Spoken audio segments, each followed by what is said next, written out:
எப்படி நான் தான் தர்றேங்கிறேன். மூரா சாம்சங்ல தான், நோக்கியோ, கொண்டாய், அதுலதான் வேலைய, அதுலதான் வேலையிட. நிலமும் வளமும் சார்ந்த தொழிற்சாலைகள், வேலை வாய்ப்பு, வளர்ச்சிங்கிற.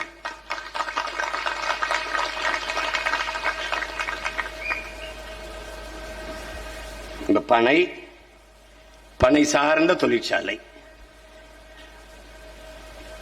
பனையில மாதிரி ஒரு பயன் தரக்கூடிய ஒரு உயிரினம் உண்டா? பனையிலிருந்து பொட்டி, பனையிலிருந்து பாய், பனையிலிருந்து நாறு, பனையிலிருந்து கட்டிலு, பனையிலிருந்து கொட்டான், பனையிலிருந்து கருப்பட்டி, பனையிலிருந்து கல்லு. என்ன உனக்கு வேணும்? கற்கண்டு, சக்கரை. அங்கங்கே தொழிற்சாலை. என் காற்று நஞ்சாகுமா? என் நீர் நஞ்சாகுமா? என் நிலம் நஞ்சாகுமா? கரும்பு 5000 ஏக்கர்ல கரும்புட. கரும்புல இருந்து எத்தனை நாள் பெட்ரோல்? அந்த பெட்ரோலை வச்சு கார் தான் ஒண்ணும் இல்லடா, மின்சாரம் தயாரிக்கல. கரும்பு சக்கையில இருந்து சாப்பிடுற தட்டுட. கரும்புல இருந்து வெள்ளம், கரும்புல இருந்து சக்கரை, கரும்புல இருந்து கற்கண்டு எல்லாம் தயாரிக்கல. 5000 ஏக்கர் அங்கேயே தொழிற்சாலை.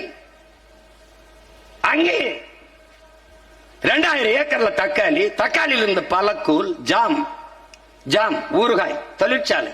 என் தாய்க்கு எதுக்கிட்ட படிக்கிறதுக்கு, ஊறுகாய் போடுறதுக்கு அவளுக்கு எதுக்கிட்ட எஜுகேஷன் போட்டுருவா. அதை சந்தைப்படுத்த என் தம்பி தங்கச்சிக்கு எஜுகேஷன் கொடுத்துருவேன்.